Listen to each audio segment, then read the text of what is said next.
एक गांव में रमेश अपनी बीवी, बच्चे और माँ के साथ रहा करता था। वैसे तो वो गांव बहुत ही ज़्यादा खूबसूरत था, लेकिन वहाँ पे एक चीज़ की बहुत ही मुश्किल थी, वो थी सब्ज़ी की। वहाँ की औरतों को और मर्दों को सब्ज़ी लाने के लिए बहुत दूर जाना पड़ता था।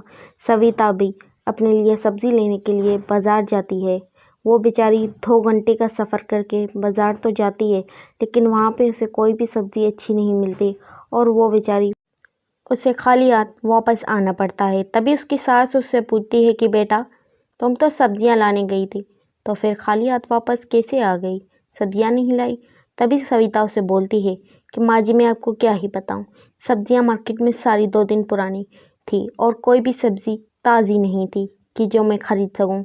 लगता है आज भी दाल से गुजारा करना पड़ेगा। मैं तो कहती हूँ कि हम अपने बागीचे में ही सब्जियां लगा लें। उसकी सास भी उस पर सहमत होती है। तभी रमेश आता है और वो भी बोलता है कि हाँ, तुम दोनों बिल्कुल सही बोल रहे हो। तभी सविता बोलती है कि जी हाँ, हम अपने बागीचे में सब्जियां लगाएंगे, उससे हमारे पैसे भी बचेंगे और हमें घर की ताज़ी अच्छी सब्जियां खाने को मिलेंगी।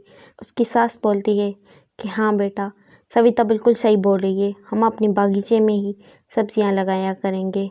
चलो, अब कोई बात नहीं, अब हम रात बहुत हो गई है, हम सो जाते हैं और सुबह सवेर उठ के हम अपने बागीचे में सब्जियां लगाने का काम शुरू करेंगे।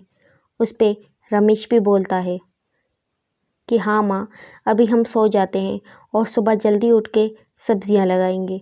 वो सब सो जाते हैं और सुबह को वो सविता और रमेश सुबह जल्दी उठ के अपने बागीचे में सब्जियां लगाने लगते हैं। सविता भी रमेश की मदद कर रही होती है और कुछ ही दिनों में उनके बागीचे में बहुत सारी सब्जियां और ताज़ी सब्जियां आ जाती हैं। वो सब उन सब्जियों को देख के बहुत ही ज़्यादा खुश होते हैं। इसी के साथ हमारी स्टोरी